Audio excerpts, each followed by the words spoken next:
hello and welcome to the Lonely City podcast. In this episode, we'll be having an interview with two guests today. I'm your host, Jesse, here with my co-host, Austin, and today we're here with Ryan and Hassan. Hey guys, welcome back. Today we're joined by Ryan and Hassan, a couple local photographers in the city of Edmonton's here. How's it going, guys? Yeah, Pretty good. How are you? All right. Not too bad, not too bad. Yeah, nice to be sitting with you guys talking today. Yeah? It's pretty exciting. I've never been on a podcast before. Oh, yes. That is a first for everything, right? So, Oh yeah. Yeah. So do you guys just want to kind of start off by telling us a little bit about yourselves, what you do?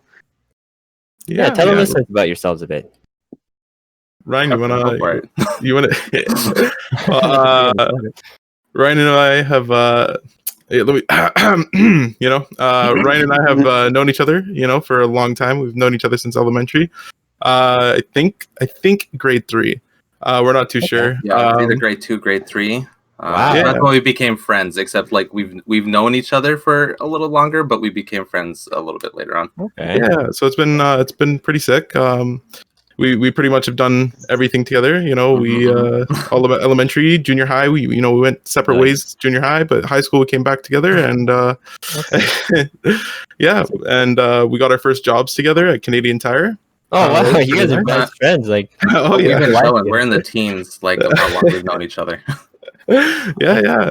So, anything else, Ryan? Yeah. I've known him for a very long time. So I'm assuming you've been in Edmonton most of your lives. Oh yeah. Oh yeah. I was born in Slave Lake and then moved here when I was like 1 or 2 years old. I don't really remember. And then Hassan, you were here all your life. Yeah, right? I was born here. Yeah. Yeah. So known each other for a very, very long time. Okay.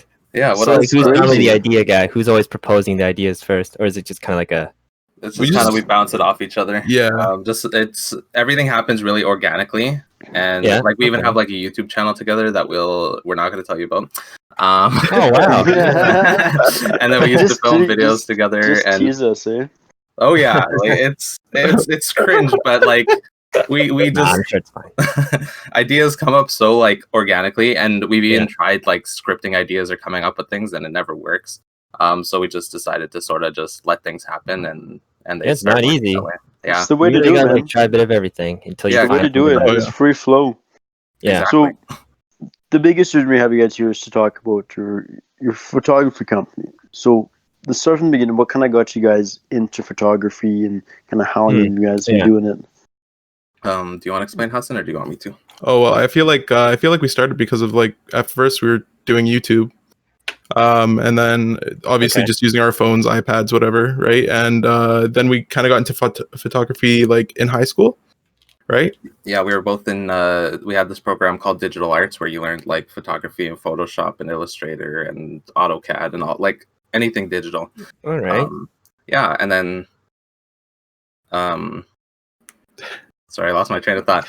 Yeah, so through that, like we already had the YouTube thing going, so we got to use cameras and stuff for school, and then I guess our like teachers took notice, and Okay. we were big on using the green screen and the lighting, and in our free time we would be there. And what was that video, Hassan? It was like The registration video. the registration video, yeah, for all the new students, like explaining Oh, okay. Yeah. how to register every like different class, and we had to take like photos and videos for them, and then it was sort of like a skit and an educational video, and so we just sort of put it together on Hassan's super crappy laptop. Oh yeah, I threw it across the room a couple times. It was so bad, and like it took so long to render the video that he had to like put it under his desk and wait for it to render before we had the meeting. Um, And yeah, like we just did stuff like that. I know we did more, but I can't really remember. yeah, we did like a fitness video. They had like a CrossFit Oh, the CrossFit, yeah. Okay. competition. So they had us like video for it, and then like Oh, you guys were doing the making- choreography and stuff? No choreography. No. It was just a competition, a CrossFit CrossFit competition. competition. Okay. Yeah, so they had us do a couple things at school, just recording, doing photos for them, and then we didn't know at the time how expensive those things actually are, so it was a blessing to them, I'm sure. Oh yeah. I mean, they repaid us in food? yeah, in food. So I mean, Yeah. we were happy with that because we couldn't get paid in high school, so they would give us like free food vouchers for the cafeteria. So we each got like 5 or something, and it was a nice little. Yeah, you guys discovered this passion pretty early, like that.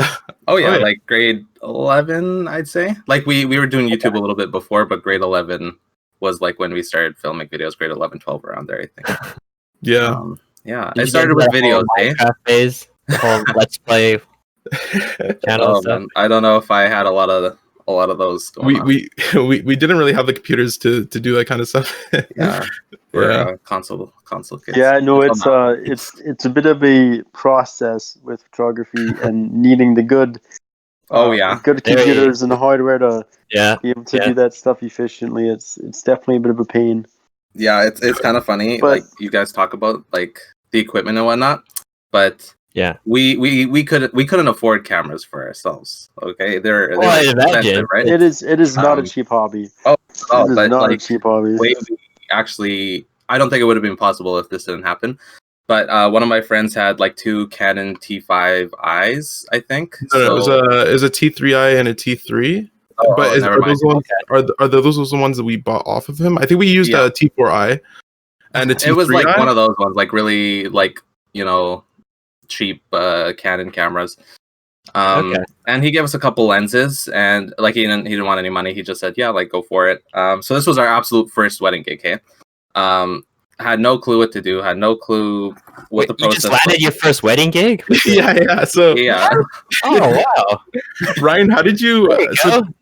I don't remember. I think it was on Facebook, right? I think it was either Kijiji or Facebook, but there was a photographer who wanted a second shooter. And he was actually like a professional photographer, been in the like business for years. And then I guess this couple wanted us to film the video, and with a lot of couples, they want it filmed from beginning to end. And that's a lot of work, and we didn't think about anything before going in. So it was a super stressful night. You never do it to start. It was fun. It was like a good experience. Yeah. Wow.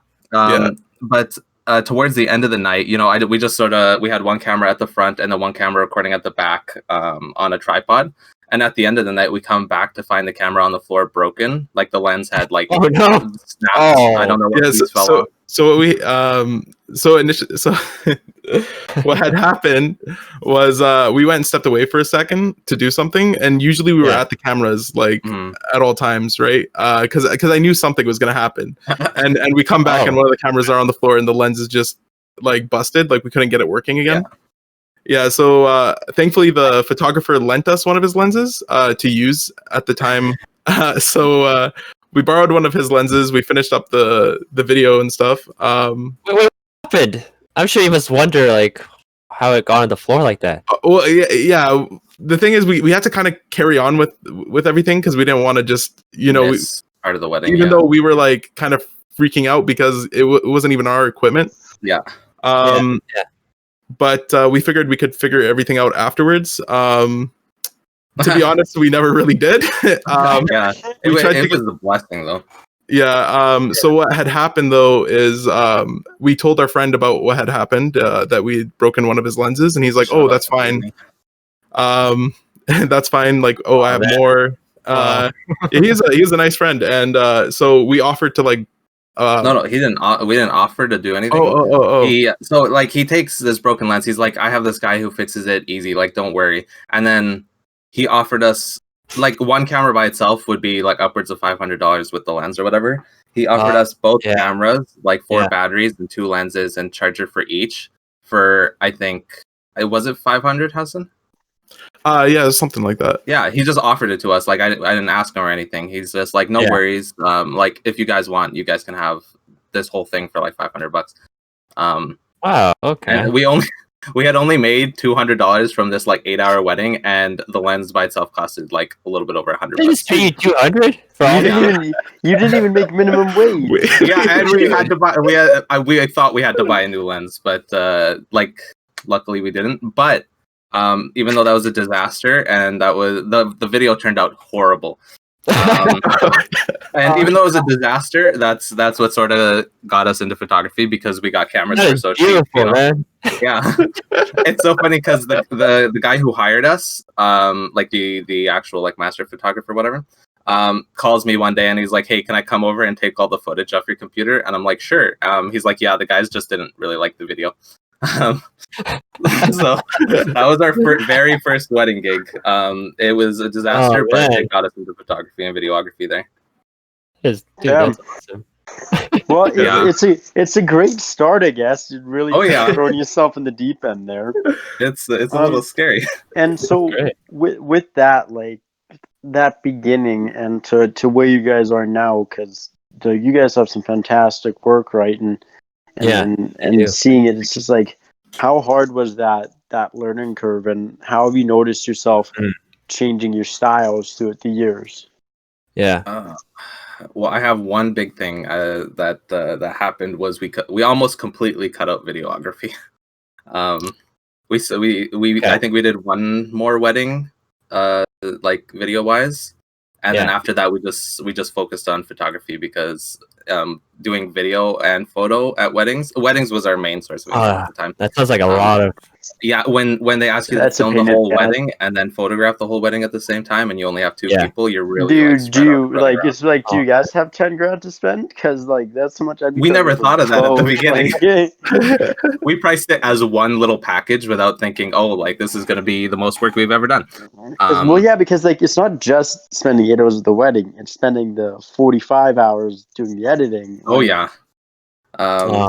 But like, you know, it was fun. It was all fun. You know, we learned a lot. But then I don't remember when, but it wasn't like too late on. But we sort of just started focusing more on photography, and then we were giving a better product because both of us were taking the photos. And if one of us were to miss a shot, you know, Hassan would have like snapped it, and like we were each other's safety kind of thing. And then that's just one thing. Sorry, I'm just dying here. That's all good. I think like that was definitely one thing. Like, what else do you think, Hassan? I think what Jesse was trying. It's Jesse, right? Like, am I? Yeah. Okay, cool. I think what you're kind of like asking is like where we got our style and stuff from. Right? Is that what you wanted? Or Austin was asking? My bad. Somebody, one of us. So yeah, that was one thing. Like we stopped video because of that reason, but we learned a lot through like YouTube and stuff, and I was gonna let Ryan talk about it because that's what I thought he was gonna talk about. Because actually, most of Ryan, who are you mostly like watching videos on? Like who inspired you? Like at the beginning, we were doing photography before, like really looking at the editing side and everything. But I think Peter McKinnon was getting big at the time, and I know Austin and I talked about it because we used to watch his videos. Who else? Like a lot of Peter McKinnon. Like he would have like the top 10 whatever this is, and how to edit better and how to do everything better. That's the biggest thing I've noticed too. Like into photography, it's like you learn from other people. Like you can adapt your own styles, right? Like, and like every photographer, like I know, has their own little style, and you know whether it's not something like I do, it's like it's still their style, but like everybody's learned from YouTube, right? Oh yeah, and that's the thing I liked about Peter McKinnon was he taught like a lot of like amateur stuff, right? Like, like you got to learn somehow, and most are self-taught, and I know you guys are too, right? Like. So it's pretty big to like find something you like. I think I prefer that you have practical experience than a degree. You know, I'm gonna look for a guy who actually knows how to do it rather than just the theory. Exactly, and even like with Peter McKinnon, like Hassan and I took a lot of photos. Except when you start watching YouTube videos, you start learning a lot of editing techniques and about the curve and the colors and the contrast and. All these different looks and how to make them, and like if you like you could take a nice photo, but then you could take it to like top tier when you know how to edit properly too. So I think while we like when we cut out video, we just started focusing on photos and sort of getting better at taking the photos, and then we also spent a lot of time on YouTube and just personal experience, like learning the editing behind it, whether it was like Lightroom or Photoshop or whatever, and then like putting those two together. we're still like learning and getting better, but putting those two together was like a big jump for us in like quality that we could provide to like our customers and friends and whoever. Oh yeah. Yeah. And what's that? Oh, I was just gonna say Ryan has his special little take on photos too, because he's also like partially colorblind. He's Oh, really? Yeah. He's red green colorblind. Yeah, red green colorblind, whatever that's called. So red green colorblind. That's like the artistic touch to your style. It's not like I see everything pretty much normally, but it's just some colors are a little bit different, and I didn't really notice it, except other people notice it when like the colors that are, my photo looks a little funny or something. But I think over time I've just sort of trained my eye through another pair of eyes to kind of get like sometimes. Well, you definitely adapt too, right? And like the nice thing with editing is even when you do have, that kind of it's kind of against you in photography, especially because like it's all about like having that keen eye and working with the colors, but like it becomes like your own unique style, right? Even if you are like, as long as it's not like god awful with like your green, your greens are yellow and like it's all over the place. I just sort of I don't really focus on like I want blue, I want red now. It's just whatever looks comfortable to my eye. I'm like, okay, perfect. That's where I'm stopping.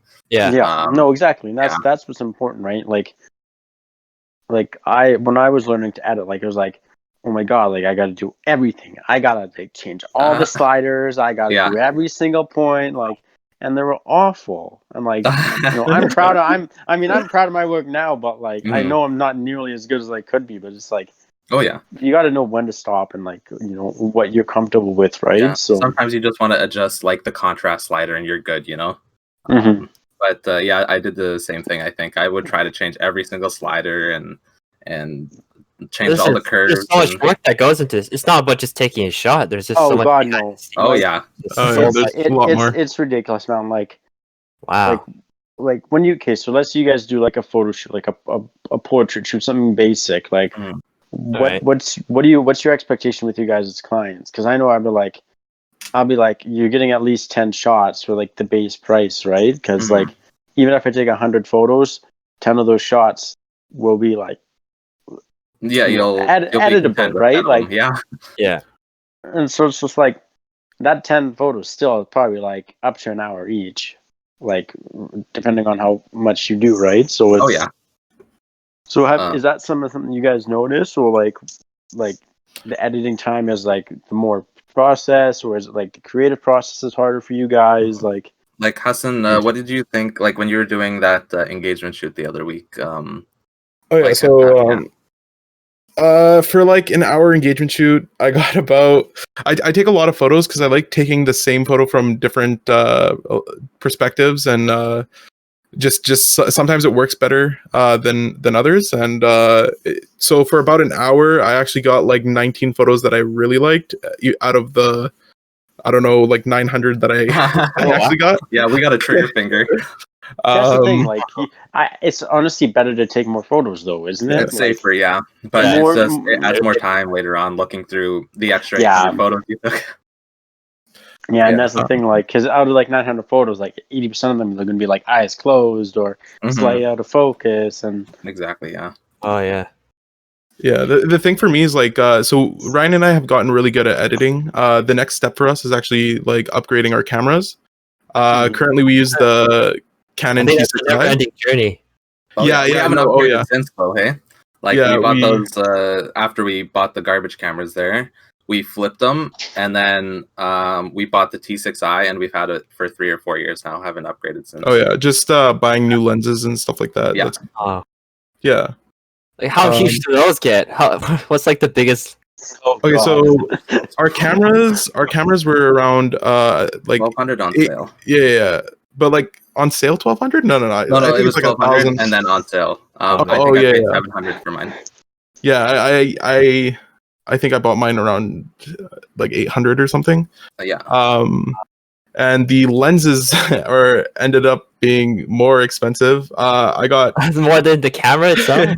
Lenses are expensive. Yeah, glass is very expensive, man. It's and it's kind of funny because I got this beautiful lens for $600, and then Hassan went and got the same lens for $400. Yeah, I got a steal. Yeah, he did. I mean, good for you though. Yeah. Oh yeah, thanks. Like what else? I haven't done a photo shoot in a minute though. Okay, where? So like, these have to be like hand carved or something. Where are you getting these?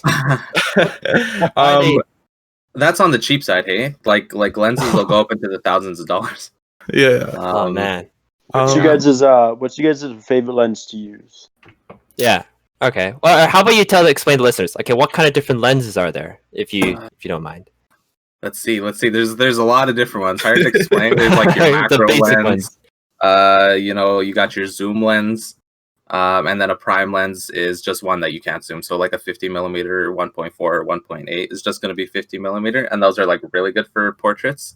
So like that one, the 50 millimeter, 1 point whatever, and then the 85 millimeter, 1.4, I think it is. Like those will get you really nice portrait photos. You get that nice background blur, sharp focus. The bokeh. Oh, nice.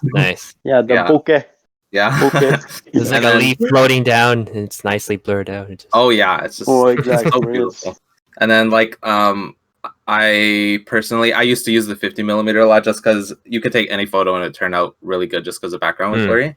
And then the $600 lens I bought is a 17 to 55 2.8, and that thing is just. It's so nice, and then you can zoom in and out, but you just get that flexibility, right?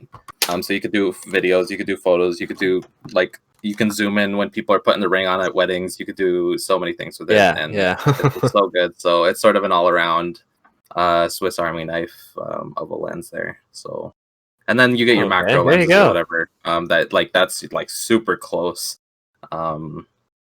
super zoomed in detail, which is crazy. Right.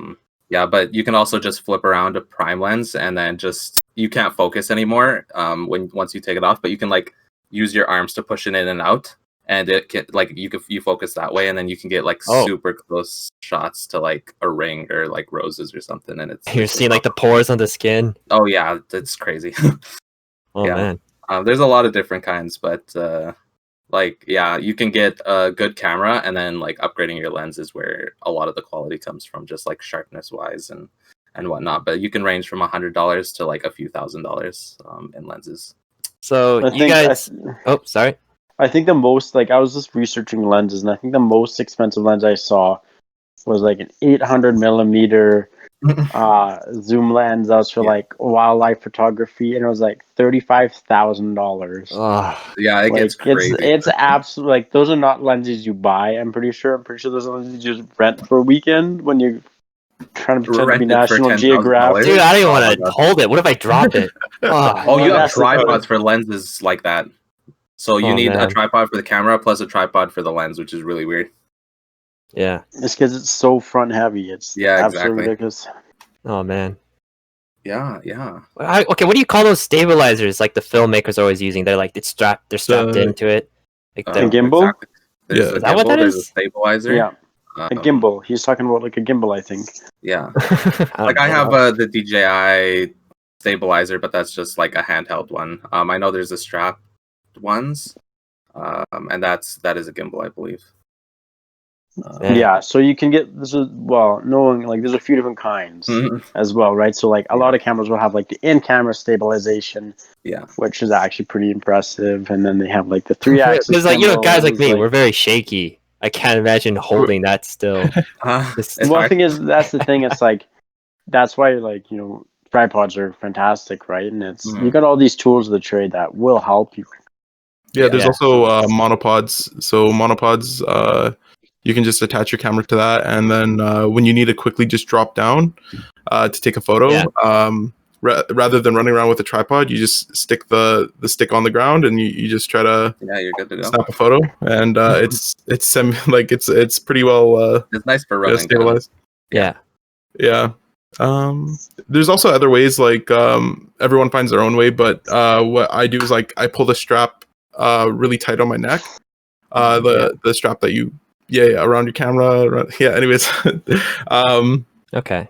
I put it on my neck, and then I hold out my camera, and I kind of pull on the strap, and it seems to stabilize the camera a bit more. There's also lenses with image stabilization built into it. That's more so for videos and stuff, though. Yeah, because you could get like a camera with stabilization, and then a lens with stabilization, and then also have like a monopod, and like that's like 3 forms of stabilization for one shot, and you're gonna have crisp shots. And let's get you talking a bit more about your style and your work. So I noticed you guys love to take portraits.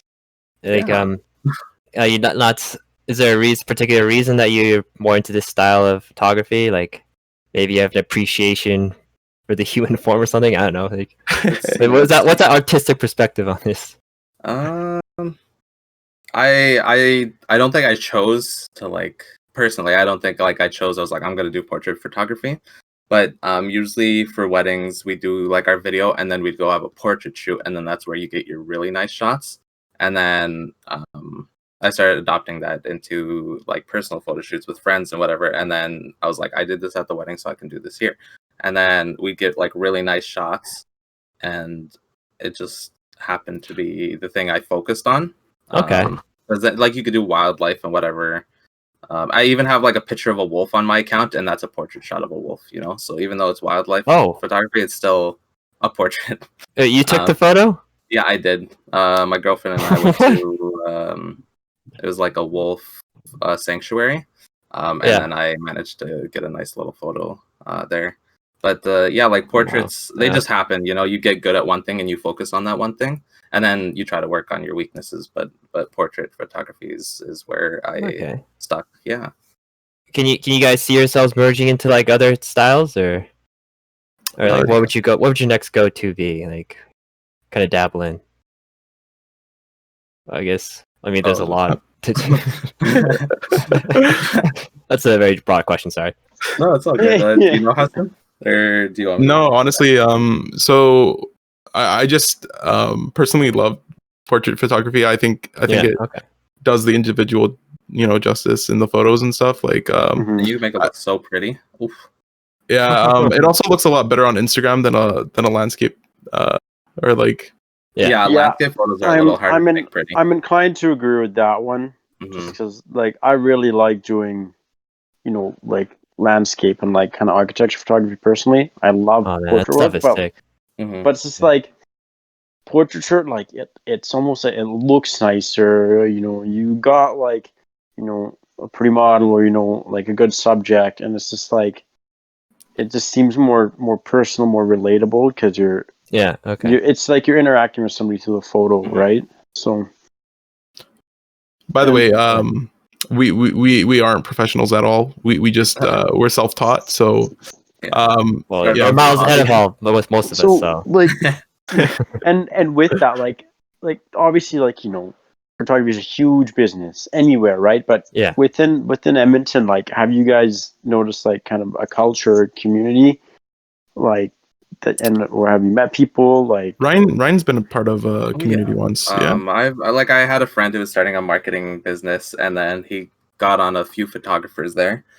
Oh wow, maybe we can meet the fella. Oh yeah, one of them just graduated from U of A. Another one is Andrew Manlapaz, I think is what his name was. The other one's Islal Amir. Like super cool guys. The second we started like collaborating, we just went to an Indian restaurant, took photos for them, and they loved the photos. And I gave them my card, and they gave me theirs. And next thing you know, Islal and I got hired and went to Calgary and Banff to do a wedding.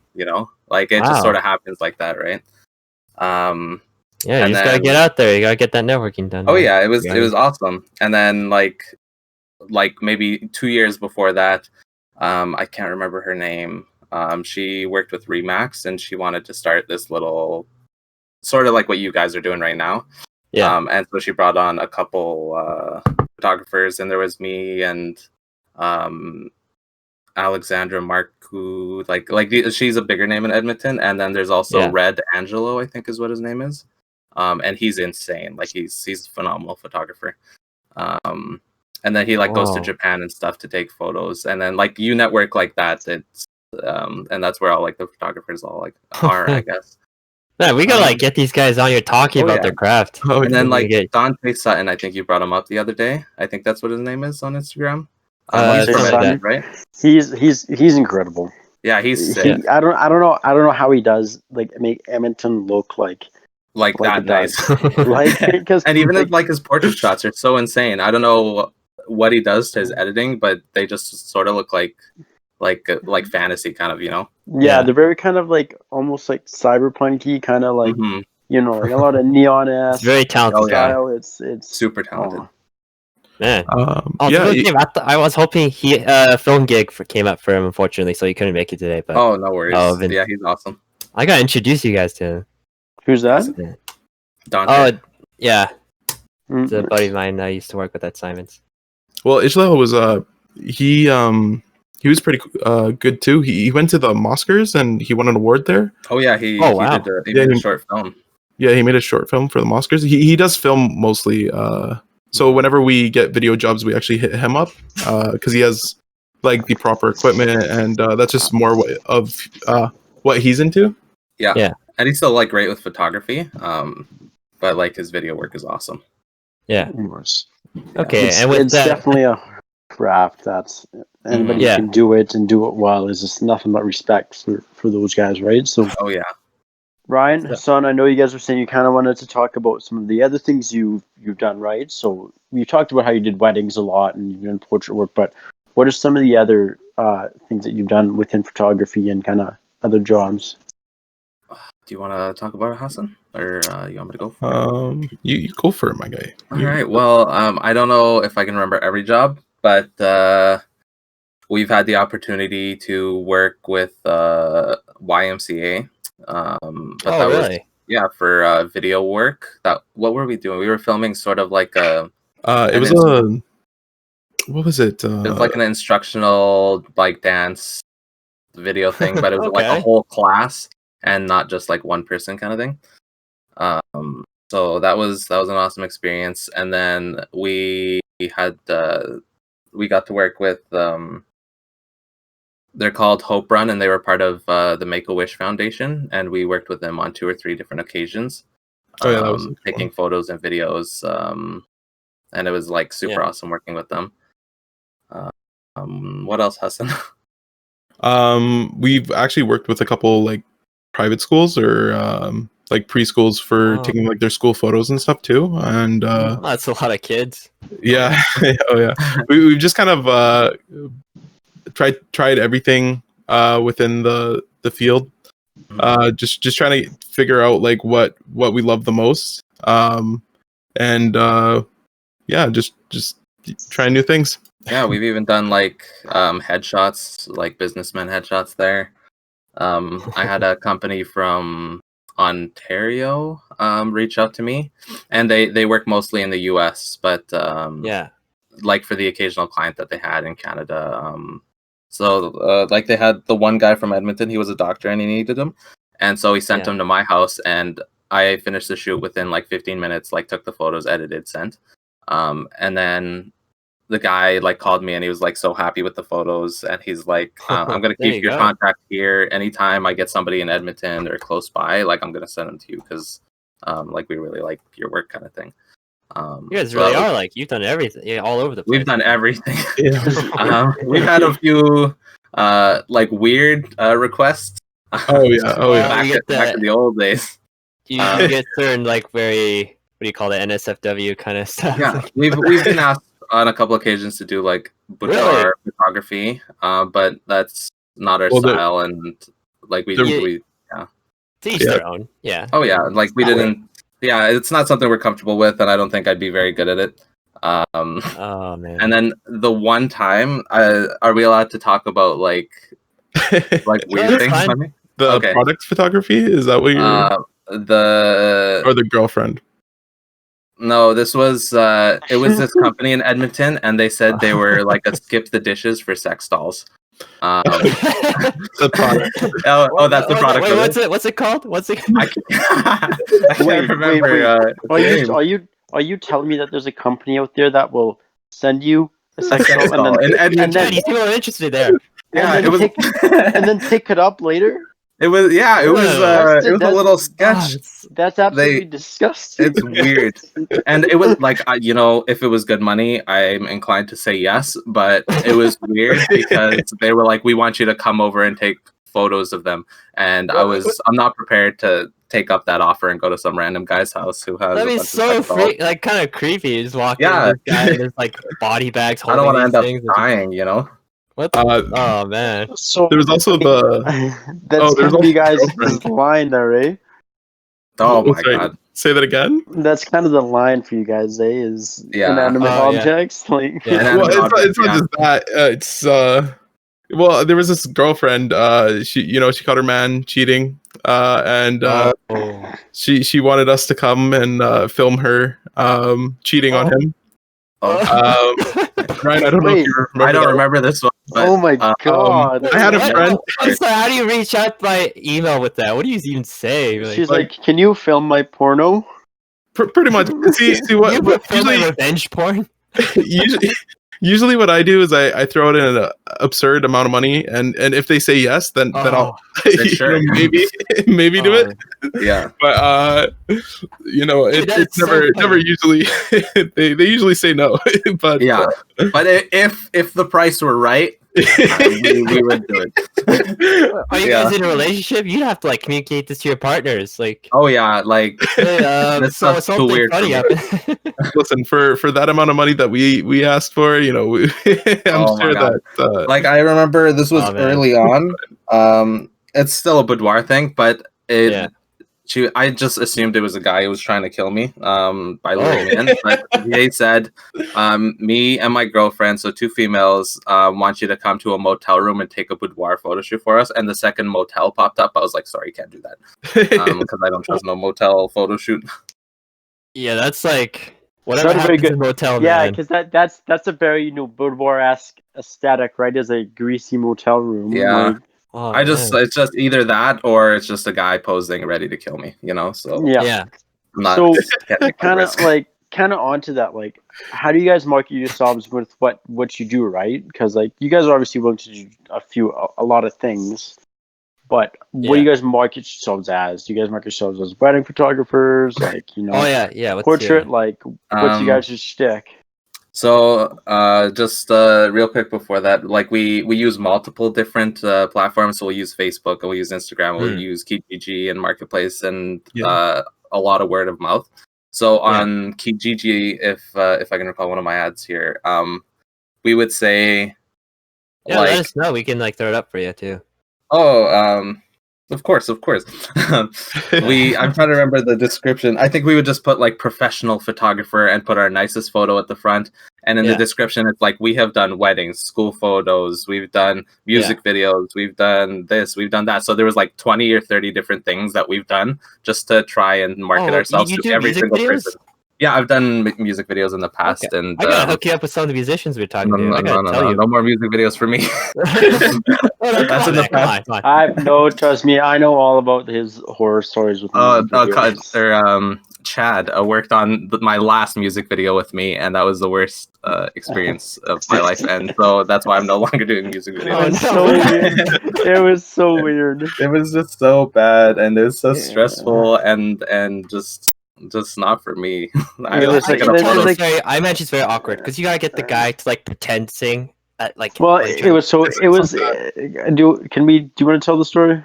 It was just sort of like a long thing. I had filmed like 2 videos for him beforehand, and I started this, like, I don't know if you done like business 201 or whatever. I think that's like the entry level class. But the seminar wants you to do like a group project, right? So like me and my partners we did like a photography thing, and so what was it? It was like you had to make the most money and you win whatever. So then I was like, perfect, I can get $500 from this guy. And that $500 is great and all, except like this guy would drag it out so long, and he'd be like, all right, we're going here, and then we're going there, and then we ended up at the ice castles and this jewelry shop, and it ended up being like 2 or 3 weeks. And then that is like that's worth more than. Oh, it was a few $1,000s at that point, and he's really stubborn and really hard headed and hard to work with. And I remember this one day, I was happy editing the video at my house, right? And then he's like, can we meet up and edit the video together? So then even Hassan was there. We spent like 6 hours with the guy. And then oh man, he was just kind of sitting over Ryan's shoulder while it was so uncomfortable. And then what else happened? Oh, and then he asked me to meet up with him at some club on the West End, and then that's where Austin comes in. I'm like, Austin. And so he goes and does that. So then I edit the video, put it all together, and then first of all, he's like, the guy you sent, I don't like his shots. I was like, well, it's not my fault. Leave me alone. And then he's like, I don't like your edit. And then I'm like, okay, well, this is what you told me to do. I edited, literally, you were over my shoulder watching. It was so hard to get shots in a almost pitch black room. Yeah, I saw. It's true. I'm and like, then what else? I'm trying to tell him. This sounds like a nightmare client. He was the worst. I tried to tell him, I'm like, it's too dark in here. He's like, oh no, bro, it'll be fine. I'm like, so I'm just gonna like take the shots, take the edits. But he's like, what do you want done? He's like, oh, I kind of want this, I kind of want that. And he had weird shots when I watched him, like his pose. Oh my god. He's like, what is he doing? He's like laying. So we went into this ice room at some club, and like, so he's like, I just want videos of me like kind of rapping and mixing a drink or whatever, and like he's like lying down on this ice couch thing and lighting up a golden blunt. I'm just like, none of this is gonna work. Like, there is like, so much. Where's like, there's like, I don't know what Ryan shot before, but like, there's no flow in this from this alone. No flow at all. And I'm like Ice Castle to. I'm trying to offer him suggestions like, we do this, we do some like, zoom in shots. He's like, no, I want this. I'm like, I'm trying to execute it, but like. It was tough because he's stubborn. And then, so like after Austin did that, and then I edited the video. So this was like my like 15th edit, right? So it was already like way too long, not worth my time or money. Yeah. So he has the problem with Austin's clips, and then he has the problem with my edits. And then he's like, you made me come out to McEwen and sit with you for like 6 hours and edit with you. I'm like, bro, I didn't even ask you to come. Oh yeah. And then that was a waste of my time. I don't want to be there. And then he ended up getting mad at me. He's like, "Oh my god, this is the worst. I deserve a refund. This is terrible.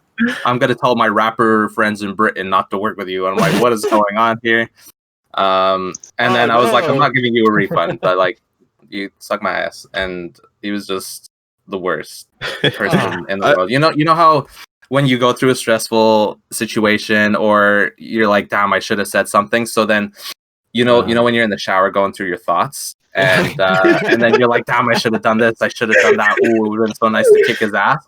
So this was like 2 years ago, and I still sometimes get anxious thinking about that. Oh man, Ryan's got some PTSD. I got some PTSD from this. Yeah, is this guy still out there? Just like he is.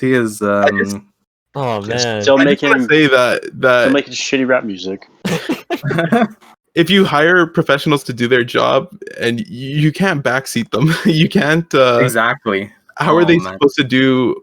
You hire them for their creativity, and then you're like, okay, but no creativity. So Ryan and I have like resorted to picking our clients. Like if we feel like it's just not a good fit, like if this client is a certain way, we don't work with them anymore. That. Yeah. Same thing happened with this lady who runs daycare. Or not preschool. Was it preschool?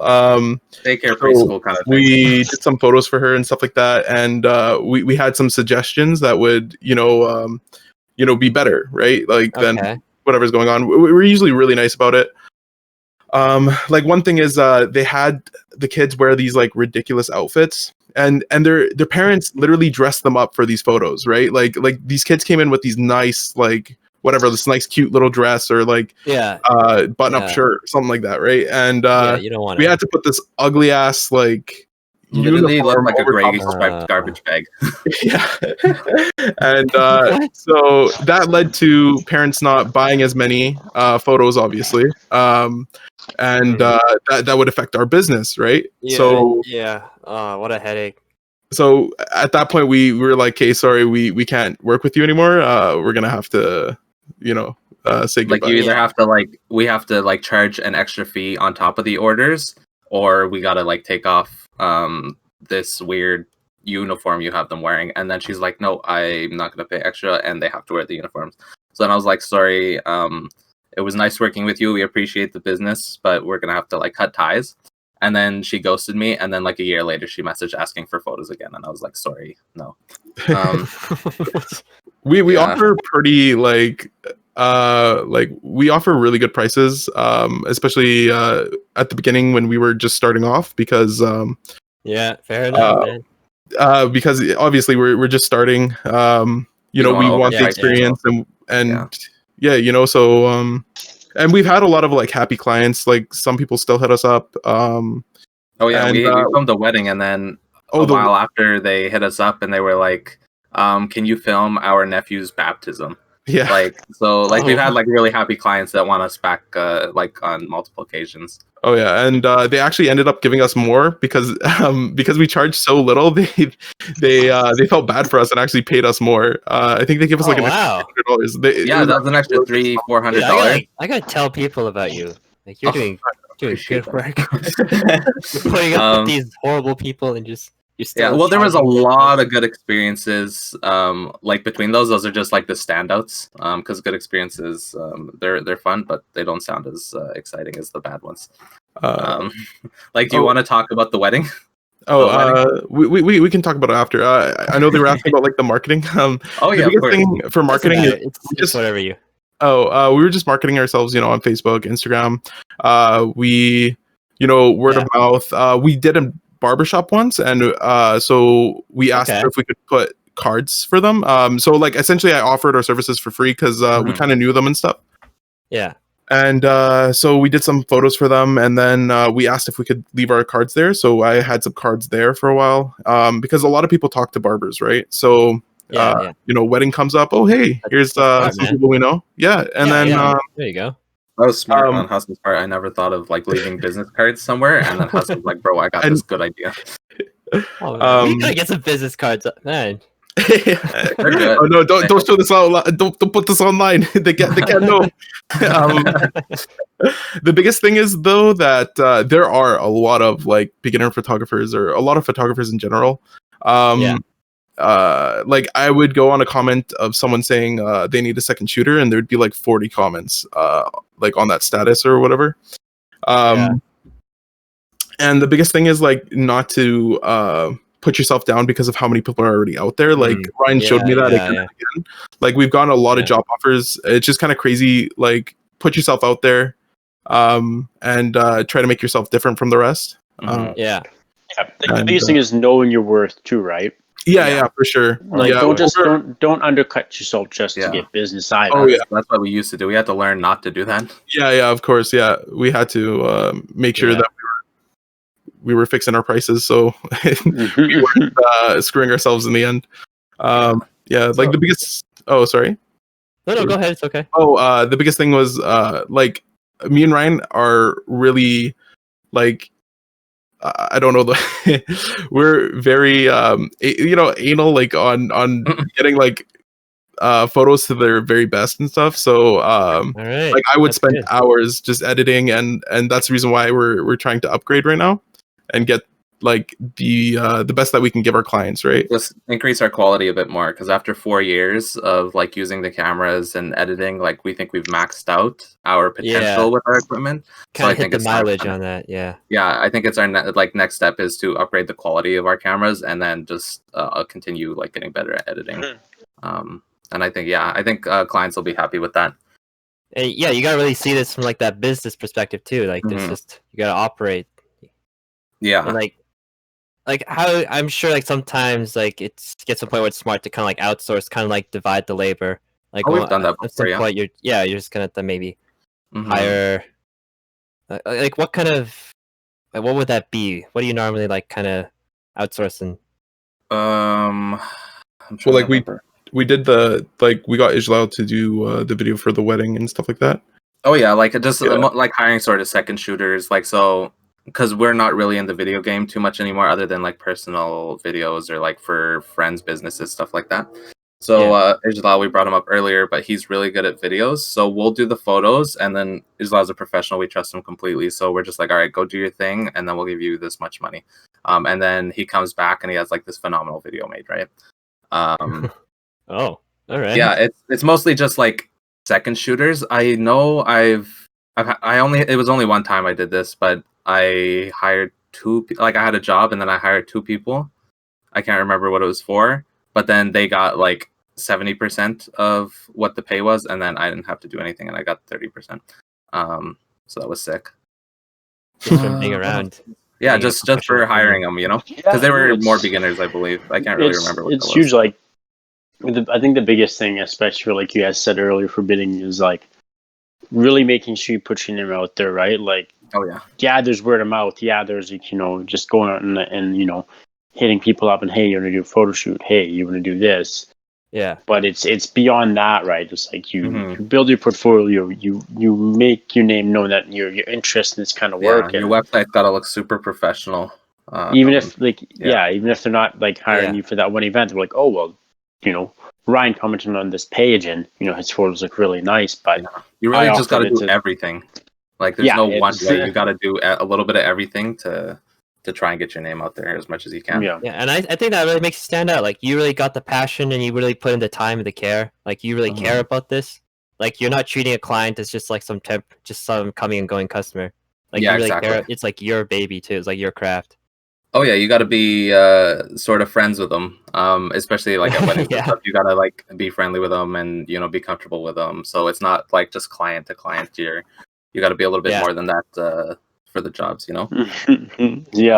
and when you are like friendly, you're gonna get like they're gonna look comfortable in the photos, and they're not just gonna look like a exactly.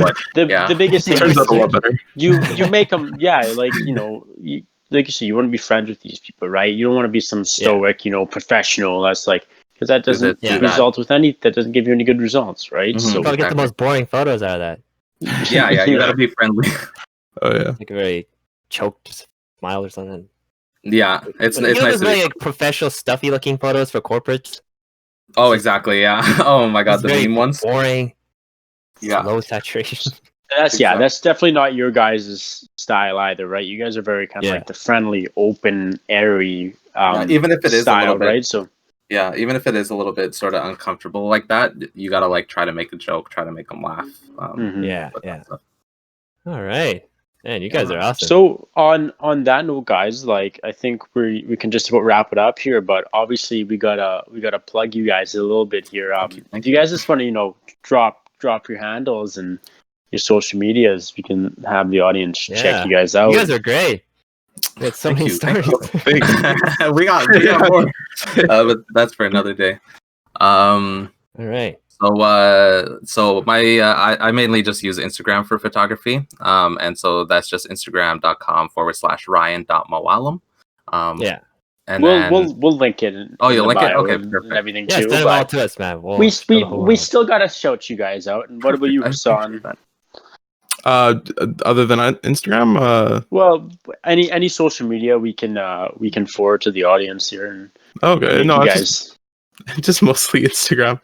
Okay, how about we have our own social media. We can show off a very proud photo of yours. How about that? You want? Perfect. Sure. Yeah. Let's get your name out there. Be like, put in bold letters your name and stuff, your Instagram tag. Oh yeah. Be like, check out these guys. Perfect. And just let people know, I offer free haircuts, so just come into the shop. Look at that. Oh, that's awesome. Should we say Put a limit on that. Limit on that haircut plug. I need to practice because I want this job ASAP. Okay, actually, maybe just in case. Let's put a limit on that. That's so funny. Like, take it from me. He gives good fades. So thank you. Man. We're practicing those. All right. Okay, I'm just going to turn off the bot here. All right. Thank you for having us. Thank you. And that's the end of the episode. If you have any topics you'd like to request, feel free to reach out or leave a comment in the section below. Don't forget to subscribe and follow us for more content. We are your hosts, Austin and Jesse, and this is the Loneliest City Podcast. Thanks for listening.